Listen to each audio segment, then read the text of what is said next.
Hey, this is Scott at Fire Breathing Christian, and with Captain Marvel scheduled for theatrical release next year, we're in the process now of seeing a wave of promotional material released in order to help get us excited about the movie and what I think is going to be a new direction for the Marvel Cinematic Universe. And so what I want to do here is touch on a couple articles that have come out in the last couple days about the Captain Marvel movie, and then we're going to flash back to an article that was written about a year and a half ago on the comic industry on the print side of things. Then we'll tie those things together and finally come back to an article that just came out dealing with something called Comicsgate. Now, what Comicsgate is in a nutshell, is a movement of people who are interested in the comic book industry, whether they're consumers or creators or artists, writers, whatever it is, but also just a lot of consumers. And that's where I fall in. I mean, I don't write comic books, I don't draw them, but I love them. And that's something I want to pause on there for a second. I love comic books. For me, a major formative part of my youth and adulthood both. When I was a kid in the Chicago area in the 70s, when I was 4 or 5 years old, I remember going down to buy my first 2 comic books at a little White Hen Pantry, which is like a 7-Eleven kind of convenience store thing. And I went down there and I bought an Avengers comic and I bought an Amazing Spider-Man comic. And from there on out, that was the gateway through which I entered this incredible new world, this new universe. And then through the 80s and on into the early 90s, I collected comic books. I mean, I'm in my 40s now, but those 80s era comics and some of the 70s stuff and then on into the early 90s, that stuff was very formative and impressive to me. It introduced me to a whole lot of good and beautiful things that I still value and treasure, and it was just a beautiful experience overall that I had with those comic books. They meant a lot to me, and they still do. And that's one of the reasons why I think the movies recently, on the Marvel side anyway, have been so successful, is that the folks running the show over there at Marvel Studios clearly understood and tapped into in a concerted, conscious way, that 80s vibe, that 80s comic book vibe that was in the Marvel Universe. They've brought it to the big screen, and that's why they've had mega hit after mega hit after mega hit. Well, maybe not all mega hits, but they've been generally very high quality, and some of them have been record-setting mega hits. And when you talk about 20 movies over a 10-year stretch, you're averaging 2 movies a year there, showing off the massive math skills, 10 years, 20 movies. So, but the standard of excellence and the success at the box office that's been consistently attained is just really breathtaking. It's unparalleled. Nothing's come close to that. And so this is noteworthy. And I do think that Captain Marvel is about to make a turn. We're about to turn a corner of a sort with the Captain Marvel movie. And I want to talk about how that relates to and has inspired, I think, this Comicsgate movement and why that's so important. And while I'm supportive of the Comicsgate movement, and really enthusiastically so, I'm thrilled to see it happening. I'm excited. I'm glad to see the same sort of approach beginning to percolate in many industries, not just the comic book industry. But while I'm in favor of the Comicsgate thing, in this day and age of social justice warrior selective application of standards and mutilation of language, I need to make a couple obvious things plain. Things I shouldn't have to state, but this day and age you have to, because otherwise people just won't embrace this particular core part of reality. And what I'm talking about is the fact that just because I'm supportive of Comicsgate in general, in no way, shape, or form should be taken to mean that I am supportive of every single thing that every single person who may be associated with Comicsgate thinks, says, or does. I mean, I shouldn't have to say that, but these days, no. I'm sure there are a lot of people in the Comicsgate movement that I have fundamental differences with, and I'm sure there are some people who are associated with the movement that will do things I flat out disagree with. That's not the point here. It's a very large and growing movement, and the general idea is something that I'm totally supportive of, and that idea is pushing back on the social justice warrior mindset that's taken over the comic industry by producing and or consuming, just generally supporting one way or another with whatever you've got in the way of talent, opportunity, treasure, money, whatever it is, supporting non-SJW product. Because what's happened with Marvel and DC in particular is the comic book side of things, as we'll see in some of these articles that we'll look at here in a minute, they've been completely overrun by social justice warrior types, identity politics obsessed people who are pitching a worldview, and they're so immersed in it, they're so deep into their religion, their SJW religion, that they literally cannot conceive of alternatives, any viable alternatives existing. And so they zealously use every tool at their disposal to evangelize on behalf of their religion. And the ends justify the means for these people. They will ride any industry into the ground, no matter how much money they lose year after year after year, and how much their product is rejected in the free market, where there's competition and you have to earn the voluntarily given dollars of consumers. No matter how much or how frequently they fail in that context, they cling to the same approach again and again and again. All they know to do is double down or triple down and just ride whatever they've been given into the ground in pursuit of their SJW agenda. And so what we're seeing on the comic book print side is that that's really taken a toll in a dramatic way for years now, and it's still happening. And I think that now we're going to see more and more of it happening, sadly, unfortunately, on the movie side of things. So that's sort of the setup here for what we'll be looking at, and we'll be exploring Comicsgate and a variety of related subjects probably on a daily basis here as we go along for a while. But the first article I want to look at here today is this one at NPR. So this is not some tiny little site or anything, not a little blog. Female breakout Captain Marvel screenwriter is disrupting the superheroine trope. And really, the article pretty much focuses on that first word, as identity politics types are prone to do. Female. Basically, however if you take female and you understand this article is being written by people who are obsessed with identity politics at NPR, then you know what this article says. It doesn't say anything more. It doesn't say anything less. You really don't need to read this article much beyond that first word in the title. And then I encourage you to check it out if you'd like. Feel free to confirm what I'm saying here, but I chose this in another article that's come out over the last couple days just as reference points for some of the material that's being cranked out by the mainstream media in support of this movie. And I just chose two of these. They're representative of the theme that's out there. One of the major themes being used to promote this movie is just centers on just the fact that it's a woman. They're not prone to begin with, this is a fantastic character in an incredible movie with a great story, or this is a character that's had a lot of pent-up demand to see conversion to the big screen by a lot of fans for a lot of years. They've been waiting for this. There's none of that. It really just is, it's a woman. So in this other article, which was posted at CNET, again, not some backwoods blog, nobody site or anything, the question is, who is Captain Marvel? All about the MCU hero that Brie Larson will play. Brie Larson being the actress that's been tapped to play Captain Marvel in the upcoming movie.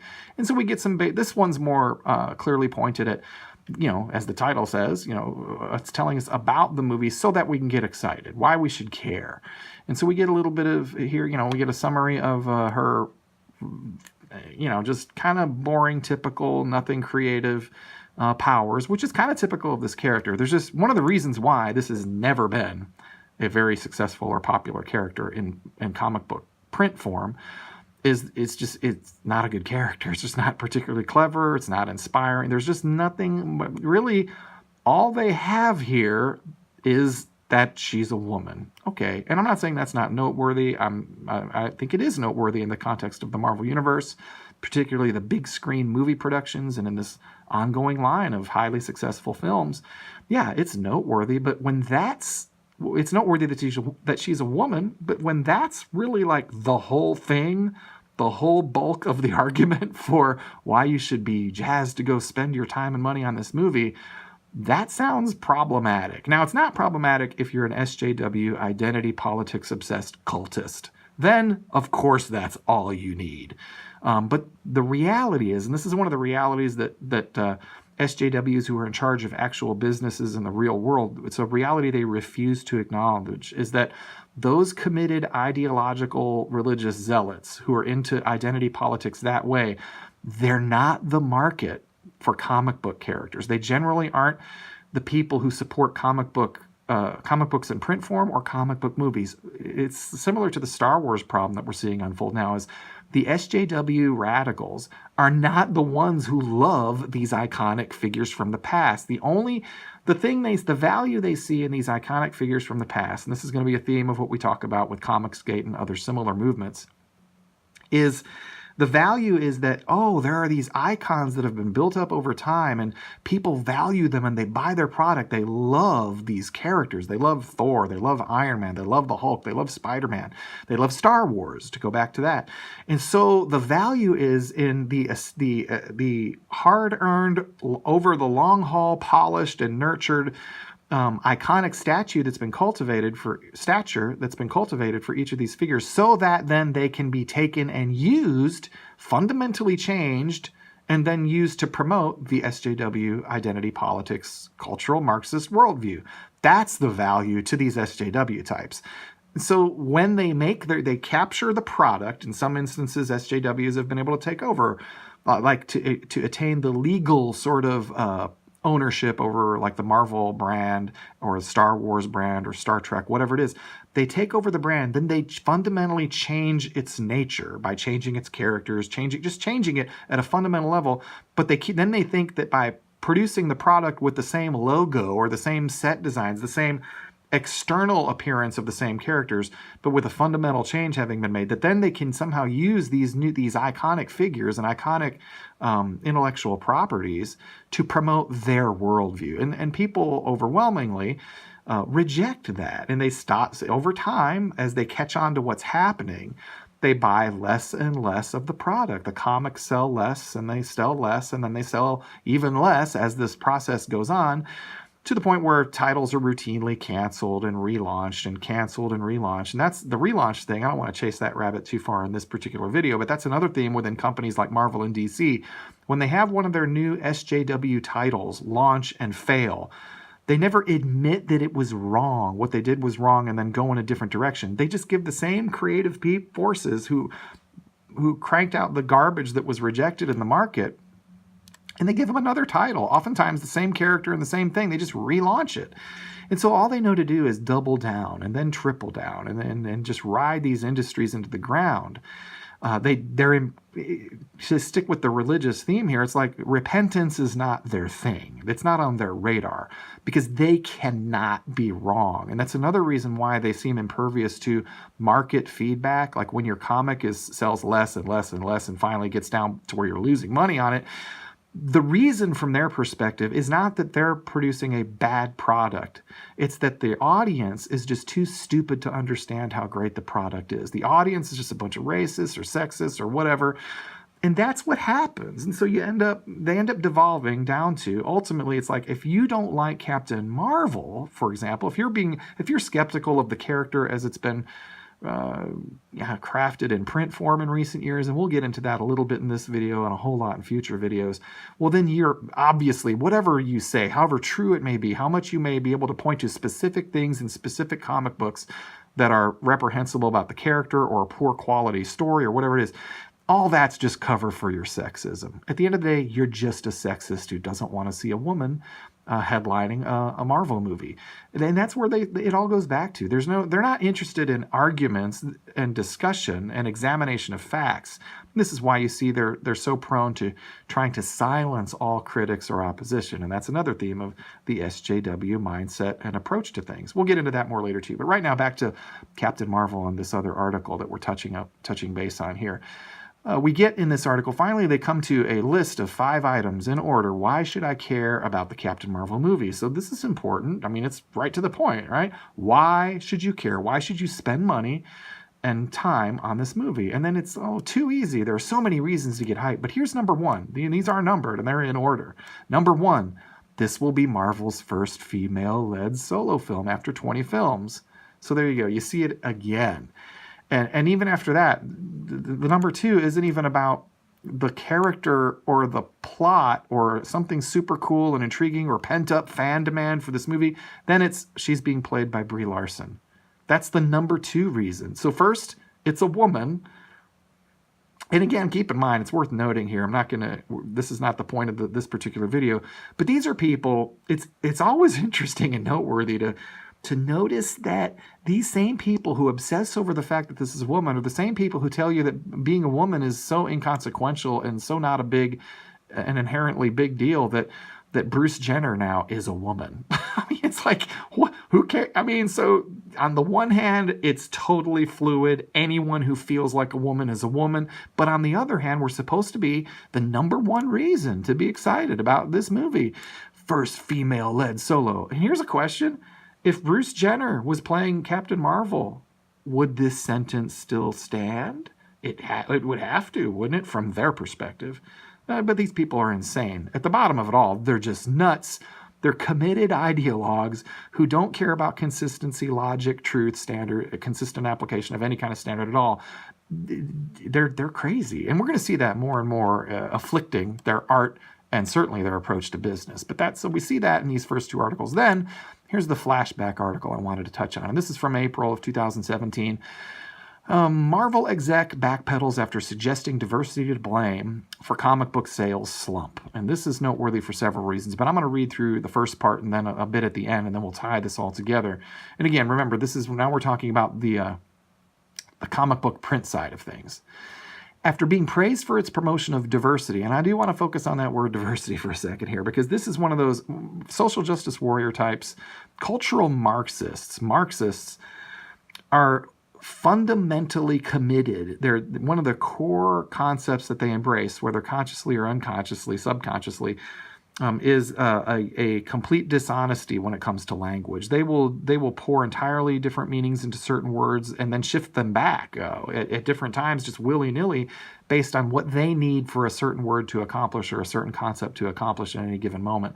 And one of the most famous terms that they use here is diversity. Another similar term is tolerance. But when an SJW type talks about tolerance and diversity, it's not at all uncommon for them to use those words as the means by which to silence all opposition, which is diversity of thought, and to express radical intolerance at every turn and use every tool at their disposal. And now these people have control of Marvel and DC, so those are tools at their disposal. So they're to promote the SJW cultural Marxist brand of diversity, which is actually an utter lack of diversity, a commitment to the obliteration of diversity, the intolerance of all dissent from the social justice warrior narrative. That's important. So they mean, when they want to talk about promoting diversity, they mean promoting anyone who agrees with them, who shares their completely warped, nutty worldview, the kind of worldview that can have you, without any sense of contradiction, shame, or anything,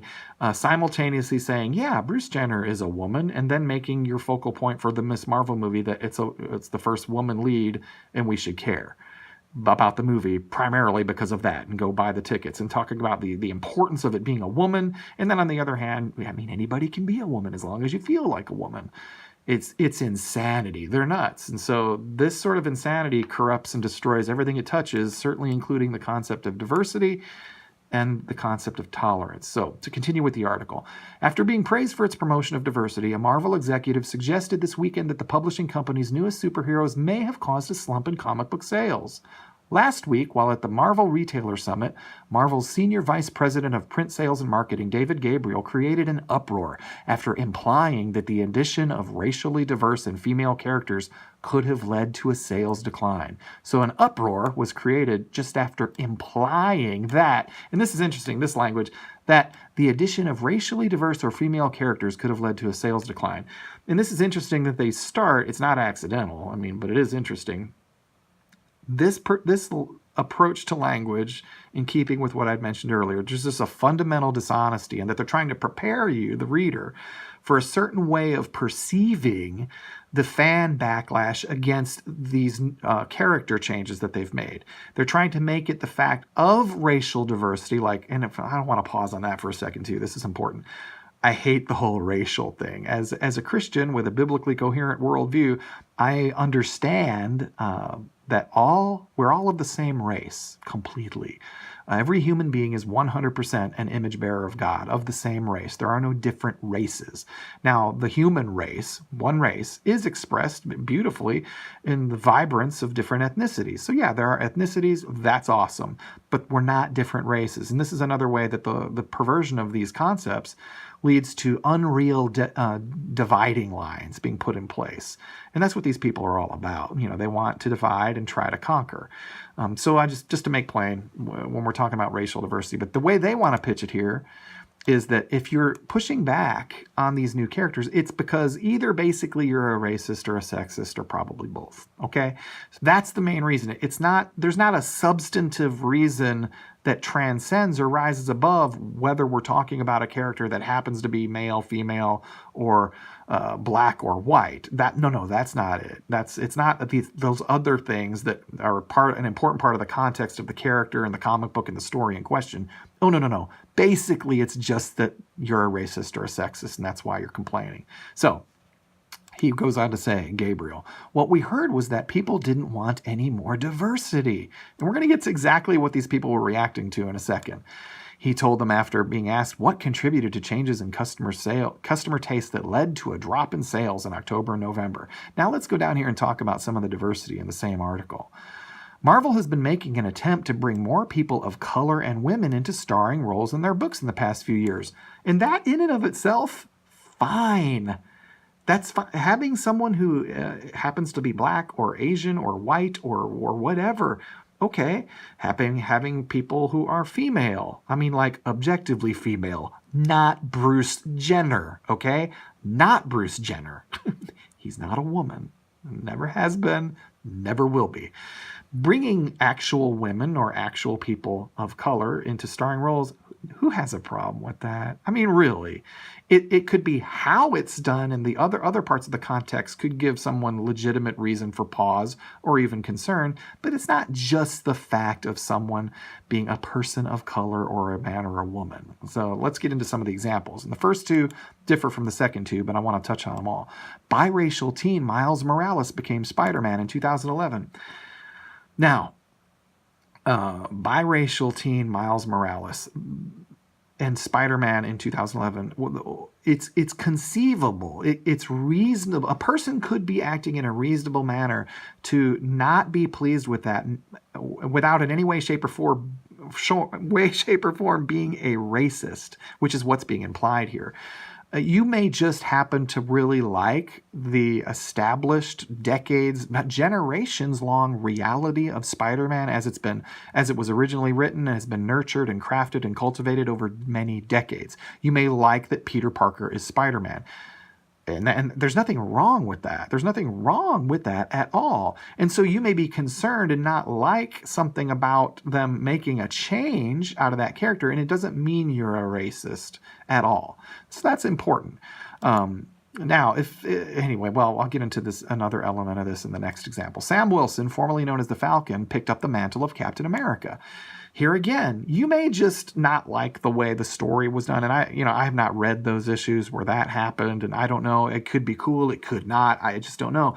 But it doesn't inherently mean you're opposed to whatever it is that Sam Wilson is in the details of his makeup. That you're pushing back on the transformation or the handing over, picking up the mantle of the Captain America thing. You could just not like the way the story's done. It doesn't mean you're a sexist or racist or anything like that.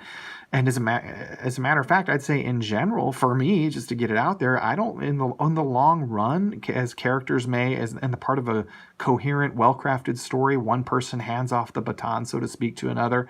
That can be done very well, and it could be great. And let's say that happens with a certain character. Let's say Iron Man hands over to someone else. The fact that that happens isn't inherently good or bad, but one person could kind of like the way that's done, and another person could not. And the person who is not instantly a racist if the person, Iron Man hands it off to happens to be black or whatever. Doesn't have to be that way. It could be, and that would be tragic and wrong, but it doesn't have to be. So these implications they're not accidental. And one of the things this just reinforces is the SJW narrative that if you oppose these things, it can only be primarily, ultimately, because you're a racist or a sexist. Now I want to get onto the third example here. Jane Foster became the latest Thor. Now this one's a big difference between this and the first two examples.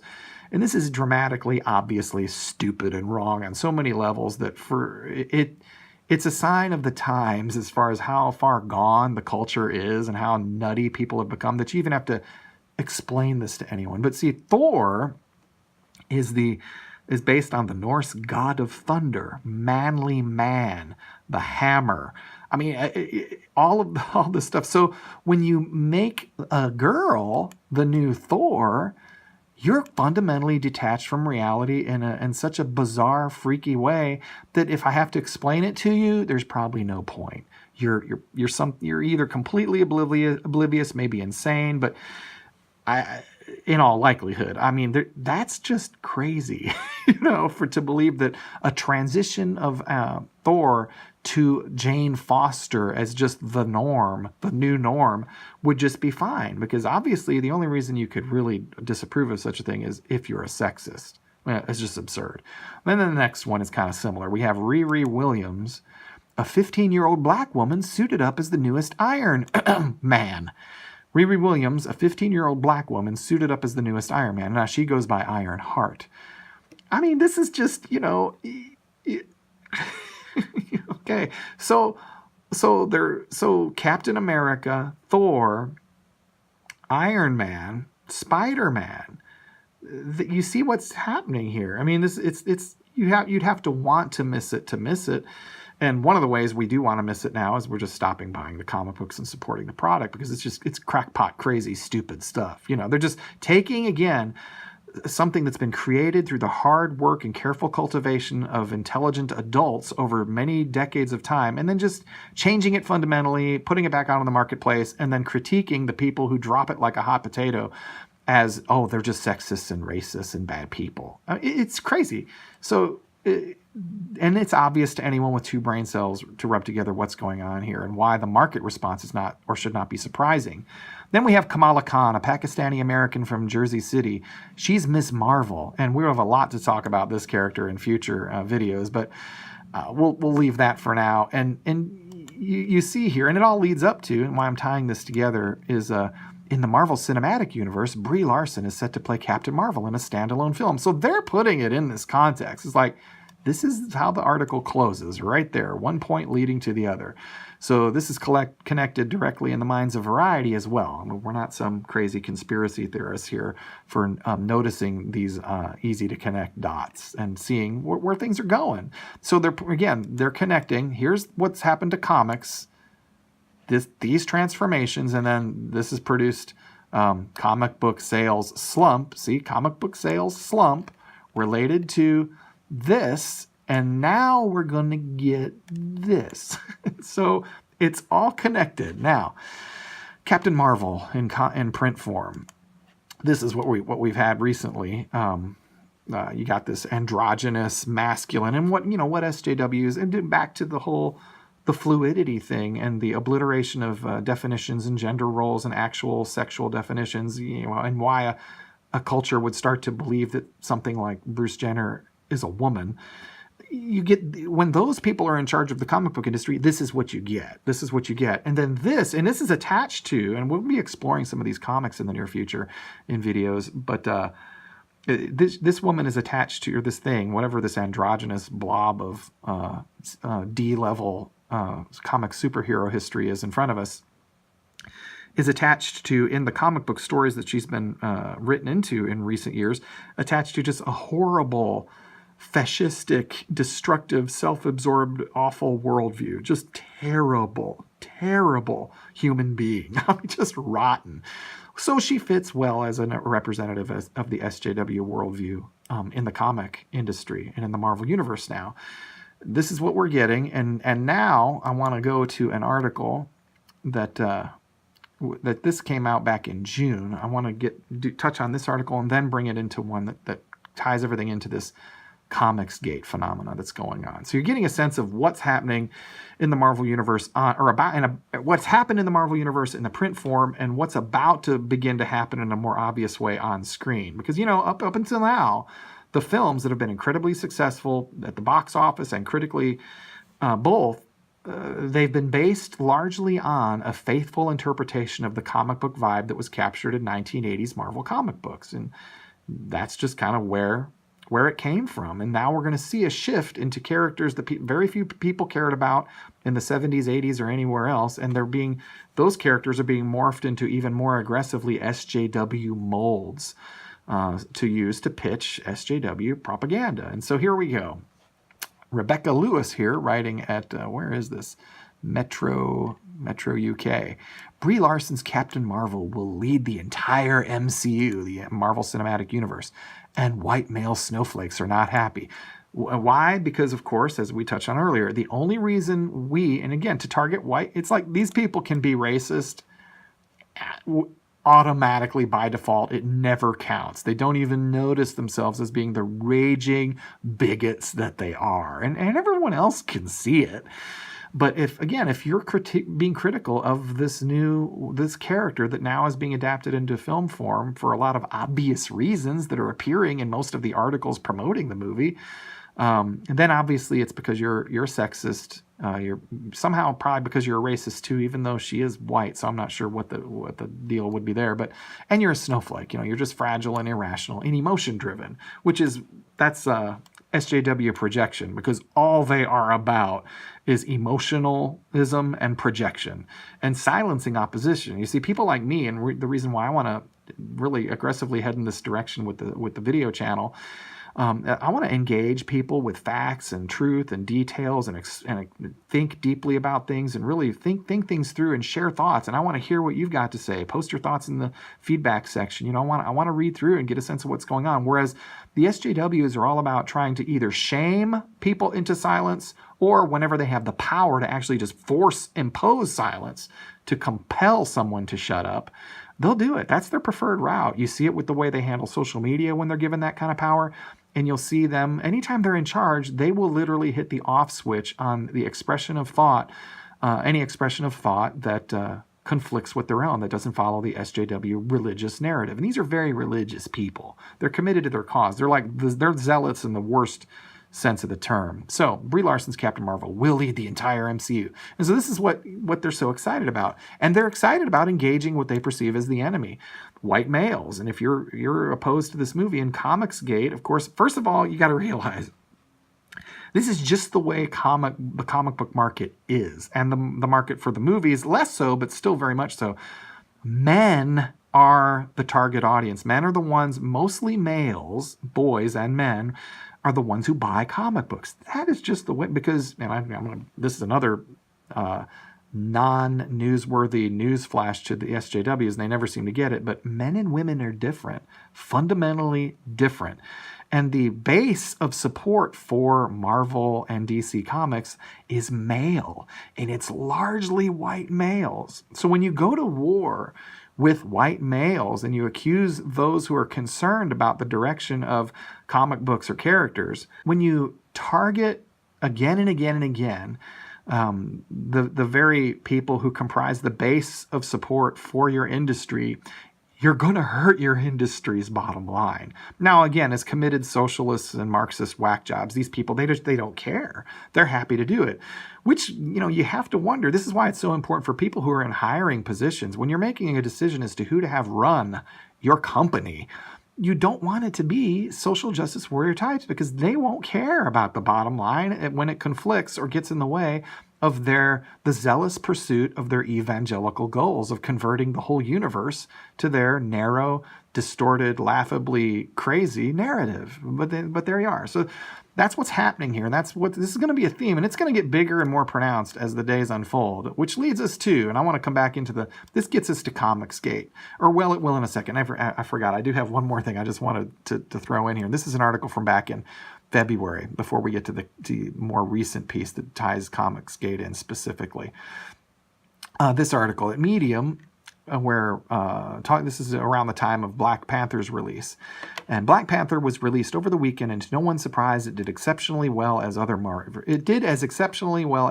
movies, if not better. And that's great. I loved Black Panther. It was very, very good. I had some issues with it. Now, none of those issues, though, I just to let anyone know, none of them have to do with me being a racist, because I'm not a racist. As I mentioned earlier, first of all, I don't even believe in different races. There's one human race. We're all 100% image bearers of God. And even in the ethnicity front, I don't have any sense that any ethnicity is superior or inferior to the other. So, just to get that out there again.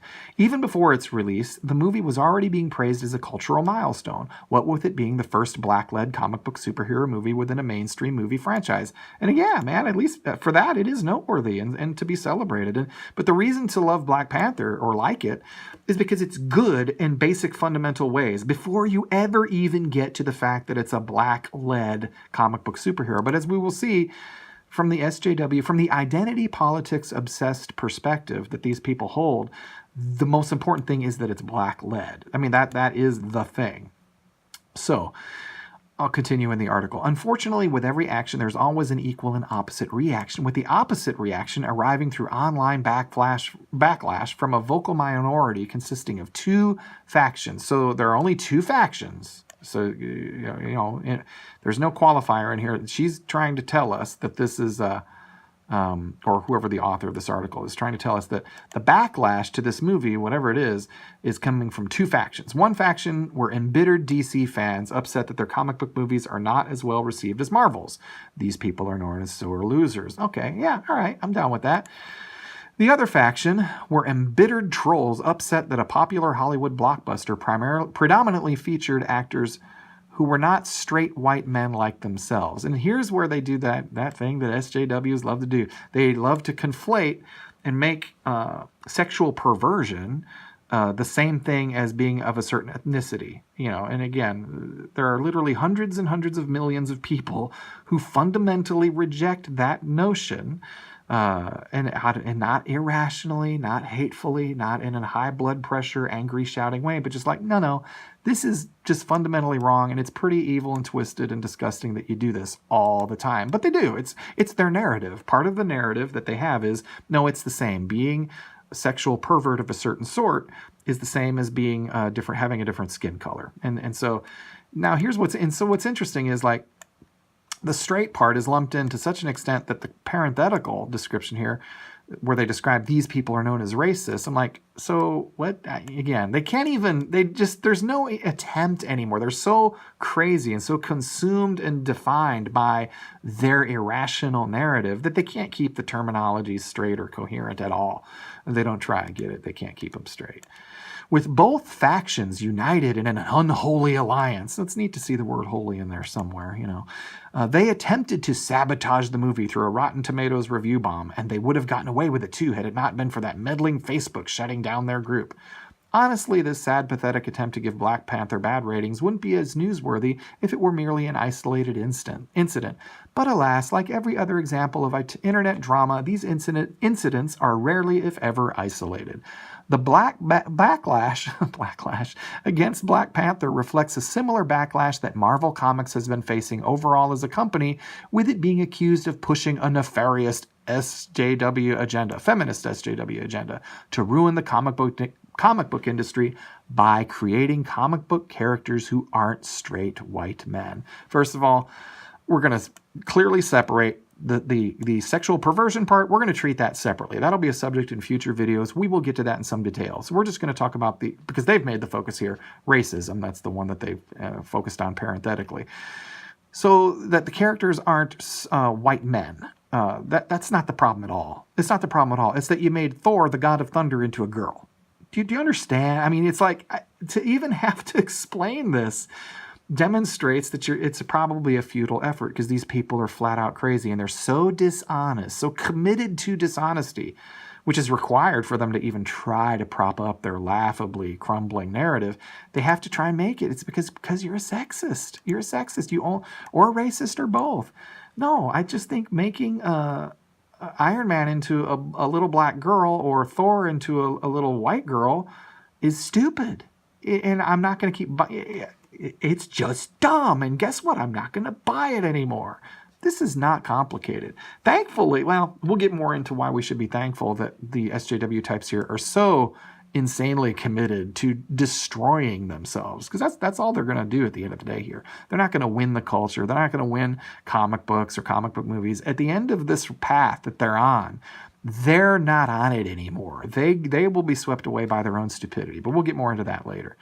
So, part 1, Marvel's SJW agenda. To be fair, many of these new characters are race, gender swapped counterparts of other more popular Marvel superheroes. So they're at least acknowledging some of the points.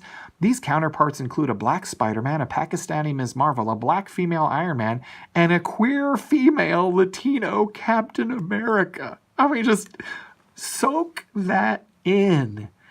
Soak the insanity in. Like, you realize at this point in an article, you're reading words written by a crazy person, a complete lunatic.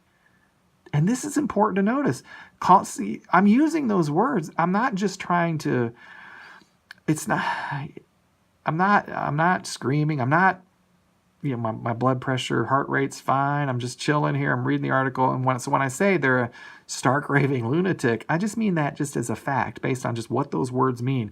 When you can write this and propose that this is something that we should be accepting of, a sexual pervert woman Captain America. Really? Oh, okay, yeah. So you get the picture here. I won't continue with the article. I mean, really, there is something to be said for once you really do realize clearly with 100% certainty that you're reading the words of a crazy person, it's a good argument to stop reading those words. And so that's what we're going to do now. We're going to go to this article now. This just came out yesterday. Comicsgate is the latest front in the ongoing culture wars. And this is what ties things together and why I think the Captain Marvel thing is already in the process. Part of it's just by way of timing. It's not that everything is centering on the Captain Marvel movie, but that the timing of it, along with some of the components that will, the aspects that'll be significant of the Captain Marvel movie and the arguments that'll be made for it and some of the criticisms, and along with the timing and attachment to just other things that have been going on in the industry, both on film but mainly in print form for a long time. Comicsgate is a thing we need to be aware of and supportive of in the general sense. So I want to read through part of this article, and you'll see what we're up against. And one of the coolest things about this now, just where we are now, and like today is September 12th, 2018, we're seeing a response and a pushback to the Comicsgate thing on a massive level now because there's a lot of concern. And I'm going to do a lot of videos on some of the people behind Comicsgate and why we can be supportive of some of them and some of what they do, without being blanket supportive of everything associated with the Comicsgate tag. But these folks who are pushing back on the SJW takeover of comic books, they're producing product and they're selling product now that's outselling the vast majority of titles from Marvel and DC Comics. And this has just begun to happen, and it's just started, and it's already to that point. And so the people in the centralized big company, the ones who are down with the SJW program, who have the identity politics thing, and they're willing to kiss the ring, even if they don't necessarily believe it, they're willing to bend over, kiss the ring, whatever they need to do to keep their jobs and stay on the team. They're seeing that their team and all the massive industry and centralized power behind them, they're not able to sell as many actual comic books, copies of a comic book, as the insurgent Comicsgate people are, which is incredible and awesome and inspiring. And it translates well into many, many other industries. Really, it can relate to every industry, as it should. Because one of the cool themes that we're seeing run through the Comicsgate thing and throughout the culture in so many levels is decentralization. No longer, and this is also this is worth pausing on for a moment, the whole social justice warrior thing, cultural Marxists and Marxists in general have long been committed, whether they realize it or not, the folks who have been thoughtfully guiding the Marxist program over the last several generations, after the implosion of the propaganda, the exposure of the propaganda that had propped up the Soviet Union as being this beautiful workers' paradise and a shining harbinger of things to come, when that was exposed as not just fiction, but a cover-up for what actually was a nightmarish hellscape of a country and a worldview in a land, when that all came to light really in the 60s and 70s, then the Marxists, who still, obviously, as we've already touched on, these people don't repent. They don't reform, they don't acknowledge fundamental error and then correct themselves. No, they just find a new way to try to promote the same lie. And what they decided is they decided to advance their agenda and take a long-term view of getting their people more and more involved in and entrenched in various points of centralized power, like businesses, governments, churches. And as the plan was, and this was called the Long March, a long march through the institutions that shape culture, is that as their people marched through and they got to be in higher, more powerful positions, and then finally were at the top and controlling things like governments and big businesses, and now, as we're seeing, comic book companies, that then they could change those institutions and guide them in a way that would lead the culture towards Marxism. And that's what we're seeing now. But what's been funny and so cool is just as these people get to take control of these governments and these institutions and a lot of churches, and definitely a whole lot of businesses, the centralized power that made those things so valuable and literally the target of a multi-generational pursuit where decade after decade after decade they kept up with this long march. Well, by the time they get to the end of the march and they have control over DC Comics and Marvel Comics, well, what's happened? Technology has been raised up and people now are free to create and distribute and connect in ways that has made those centralized powers like zombie dinosaurs. They don't have control. And what these people desperately want, they want to seize these institutions so that they can have control, so that they can determine who makes a comic book or who publishes news or who shares a thought, who creates a meme. They want that control and they don't have it and they're never getting it back. But they haven't fully, I think, understood that reality, and they're still pretending or trying to put genies back in bottles and that kind of thing. And so the Comicsgate thing is really scaring these people to death, and it should, and that's one of the reasons why I like it and I support it. But I want to read through some parts of this article that'll help us to understand exactly what these people are, who these SJW types are, and what, well, let's just do it. Comicsgate is the latest front in the ongoing culture wars. So, okay, that's pretty heavy. That's serious. And now this sentence here is pretty incredible. Unless comics creators adopt a zero-tolerance approach, what's that known as? I mean, I'm just curious, like, that's called intolerance, right? So unless, anyway, I just thought I'd point that out. Unless comics creators adopt a zero-tolerance approach to racism and misogyny, this abuse of power by, quote, fans, end quote, will never end. So again, the fact that you have power as fans, this is a problem for them. Now, it's only a problem when you deviate from their narrative. If you're a fan who kisses their ring and bends over when they tell you to, well then, yeah, that's fine. You can express your opinions. But power in the hands of fans that don't agree with them, zero tolerance, baby, in the name of diversity, of course. So let's go on. For those who haven't been following the latest front of the ongoing culture wars, Comicsgate is, well, exactly what it sounds like. Gamergate, but comics. And we'll talk about Gamergate in future videos. I'm assuming many of you are already familiar with Gamergate. It's the same basic idea in the gaming community. In 2014, the Washington Post described Gamergate as a proxy war for a greater cultural battle over who belongs to the mainstream. And that description 4 years later remains perfectly adequate to describe its comics iteration. Many will tell you that the movement began with the 2017 rise of Richard C. Meyer, a Twitter user who amassed a platform largely based on denouncement, derision, and disrespect. Now understand, I'm sure not, I don't know what all Richard C. Meyer has ever said. I've watched a lot of his videos and I love a lot of what he's doing. Now, we have some fundamental differences, but I like the guy a lot, and I really am glad he's doing what he's doing. Again, with a lot of caveats and qualifiers that I'll get into more later. But in a broad general sense, I've become a fan of Richard C. Meyer insofar as he's helped to spearhead the Comicsgate movement. But here's how, again, he amassed a platform based, from their perspective, on denouncement, derision, and disrespect of marginalized industry professionals. We're not going to, we may flesh this out more in future videos, but if you think that, again, I've already made distinctions as to sexual perversion and not, and my worldview is rational, consistent, two things that this person's worldview is not. And it's held by at least hundreds of millions, possibly billions of people on Earth. This idea of sexual perversion is not like ethnicity, okay? It's not, and when you're trying to lump them together, as you just automatically do as a part of your narrative, and if anyone deviates or pushes back on that approach in your narrative, then we're just evil, stupid, Neanderthal, racist, sexist, whatever phobes, So that, again, this is all just SJW jargon, and so, all right, I'll continue. He built the platform on derision and disrespect of marginalized industry professionals, as well as their advocates, typically by co-opting marginalized rhetoric to reposition himself and others like him as victims. Now, they're in the process of writing hit pieces on this guy almost daily, probably more than one a day is out there. So while I wouldn't necessarily say that makes him a victim, it technically, sure, he's certainly a target. I mean, he's a target of their hatred and their vitriol. And these people have tried to ruin this guy's life, of course. And this is another thing that they just do.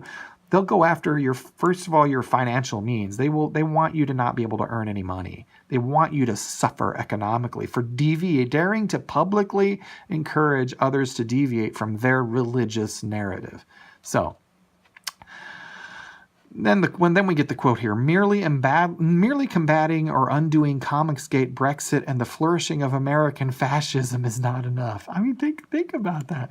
So in America, apparently, in a land where this kind of stuff is routinely cranked out by mainstream media and all of its programmed drones out there, there's no crackdown. Nobody's saying you can't write this stuff, and that's kind of how it works in an actual fascistic society, typically anyway. I'm not going to get on with that much farther. But the point is that,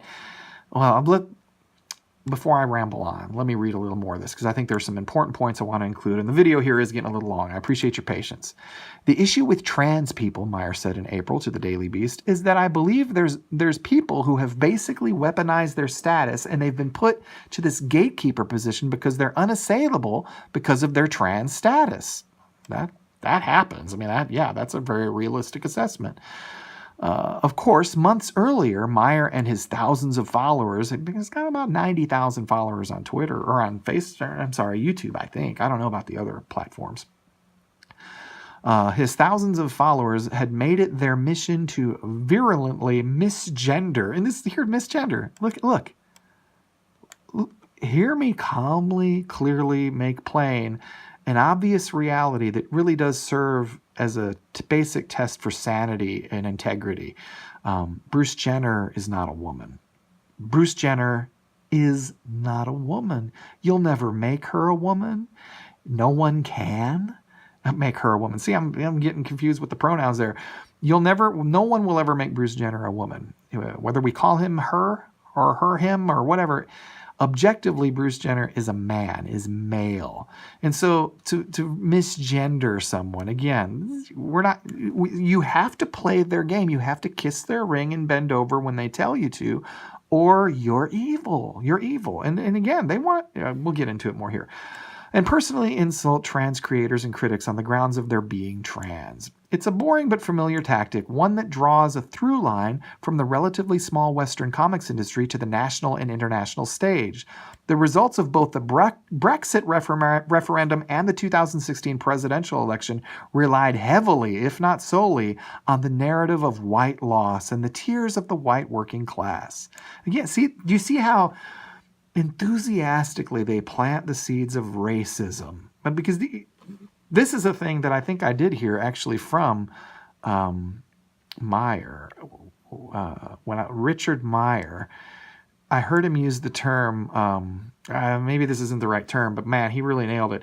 The racism as a fetish, racist fetish, or whatever it is. The fact that these people, for all they're talking about racism as an evil that has to be opposed, they love it and they need it. It is their fetish. They have to see, and if they don't see, they have to imagine racism. And they get very excited and happy and eager to use this thing they imagine oftentimes. Not that people don't have that actual racism, and again, I talked earlier about the problems I have referring to racism rather than ethnic differences, but there are racists out there. They exist, but so often these people imagine it and impose it into a scenario in order to just propel their narrative forward. And so we'll see how this happens here. How can such events be combated? How can they be undone? How can the things that are related to this movement that seems to be making its way through the culture broadly. I mean, politically throughout the West. How can they be undone? But these are the wrong questions. So again, you're asking the wrong questions if you're focusing on how to undo these things that have already been done. Merely combating or undoing Comicsgate, Brexit, and the flourishing of American fascism is not enough. A shutdown of Meyer's Twitter account and the account of his accomplice, former DC Comics artist Ethan Van Sciver, who is awesome, by the way, and we are going to be talking about his contributions to this movement, which have been great already, and a comic book that he crowdfunded recently, I think on Indiegogo. He did Cyberfrog, it looks fantastic. It looks great. And raised, I think, well over $600,000. And so this is a big part of why these people are pushing back and pushing back hard, is when you see that kind of success. A man in this comic book, an independent comic book, for one issue, generating well over $500,000 of fan support, when the vast majority of DC and Marvel product is hurting to one extent or another, and most of them are coming nowhere near the sales figures that you're going to see for Cyberfrog. This is a big reason why they're pushing back, because, man, this has got to be horrifying to the SJWs who, at long last, after the long march, they finally secure power at places like Marvel and DC Comics, and then here comes Ethan Van Sciver and blows the whole thing up, or helps to. So anyway, a shutdown of Meyer's Twitter account and the account of his accomplice, former DC Comics artist Ethan Van Sciver, would not prevent some new equivalent arising in their stead, any more than either a soft Brexit or an outright cancellation would prevent some new iteration taking its place. It is all well and good to impeach and imprison Donald Trump, but his mere removal from office would not dismantle that which allowed him to exist. We're going to pause on that sentence for a second. And imprison, to impeach and imprison. So this is totally rational, sane, balanced. These are the people that should be in charge of comic books and influence the minds of your children, and you, but mainly your children. But his mere removal from office would not dismantle that which allowed him to exist. See, the problem, and this comes down to, I can't believe, I'm really pleasantly surprised that already so early in the game, as the Comicsgate thing is happening, these people are revealing the obviously rotten, evil core of their black little hearts with statements like this, which allowed him to exist. See, the problem is that he was allowed to exist, or these things were allowed to exist. Ethan Van Sciver, Meyer's Twitter account, Donald Trump, all of it. What we have to do is we have to not allow them to exist. Wow. We must ask how we undo or outright destroy the conditions that permitted these outcomes in the first place. This is what they're saying. Man, I mean, I want to read that again and again and again just to make the point, but wow, we must ask how we undo or outright destroy the conditions. The conditions, free markets. You can't have free markets. You cannot have free communication. You can't have free thought expressed freely. You can't have freedom. Because those are the conditions that are causing all the problems for the SJWs who thought, they were told their whole lives, you just take over these centralized, powerful institutions, then you guide the culture where you want it to go, and it's not working out at all. So they have to change the conditions. The freedom that you and I have now through technology. I can do this video. I can launch this channel. Look, if you're supportive of these things and you want to hear more, please do like this video. Please share the video and subscribe to the channel. Hit the little bell that signs you up for notifications, because we're going to be doing a whole lot of this as long as there's a market, a free market, supporting what I'm doing. And this is one of the things I just love about Comicsgate, and I love the obvious, apparent evil nature of the enemies of Comicsgate. This is great. So we must ask and subsequently address how we arrived here. While Comicsgate in its current form may be attributed to Meyer and Van Sciver, the movement has largely been given leave to exist for years by the very same people who have seen fit to decry its actions in recent weeks. So it's been given leave to exist. Again, they don't want you to have even the potential of doing anything because they don't want you to exist. The environment, the situation that allows free people to promote free thought contrary to the SJW narrative, it can't be allowed to exist. It really can't. That's the problem here. That's the root that they want to get to. You know, this is their article. They wrote this. See, if I'd written this and said this is what they believe, 90% of their program drones reading it would have, yeah, that's conspiracy theory craziness. You're just nuts and you can't. No, this is their article. This is it, The Guardian. Despite what the latest flood of Twitter statements from white male comics creators would have you believe, when it comes to issues of marginalization, their preferred tactic is silence, and to hope that this will just blow over. So, I'm not going to go on much further there. There's a lot of craziness, as to filling the rest of this article up. But really, I think the point has been made emphatically plain as to why these people are really dangerous, evil, dark, malevolent, vile creatures who we must oppose. And therefore, we should, at least in some general sense, be supportive of Comicsgate. Even though, as I think I made plain earlier in the video, there are a lot of people who are into Comicsgate that I disagree with a lot. I'm not making a blanket endorsement of everything that everyone associated with that movement is for or says or what they think. No, not at all.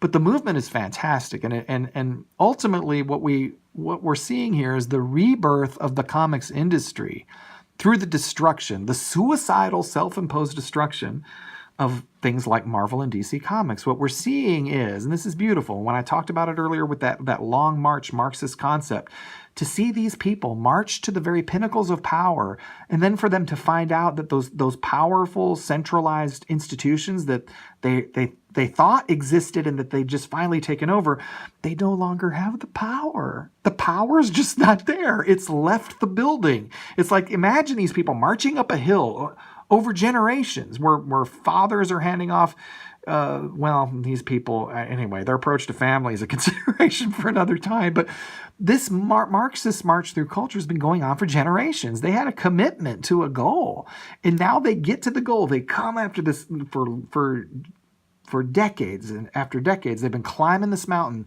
There's the building at the top where the power is.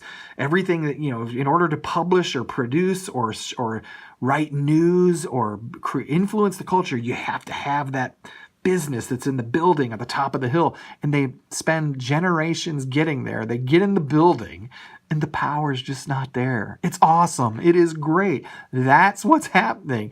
And I think it's a reason for to be excited, to have the opportunity to get in at this time, this moment in history, and fight battles in that context has got to be invigorating. So we're going to write a lot more and share a lot more videos as on the Comicsgate phenomenon and related things. But I wanted to do this video to sort of introduce at least the folks who follow Fire Breathing Christian to the subject and why it's important and why we're really going to dive hard in this direction, and particularly with the video channel. We're going to want to cover a lot of this stuff. If you appreciated this video and you want to support what we're doing, please like the video, share the video, and subscribe to the channel. If you're watching this on YouTube, please hit the little bell icon so that you can be notified every time we post a new video, which we're hoping to do regularly on a daily basis from here on out on this subject and related subjects. Thank you very much for your support. Without it, we can't continue to do this.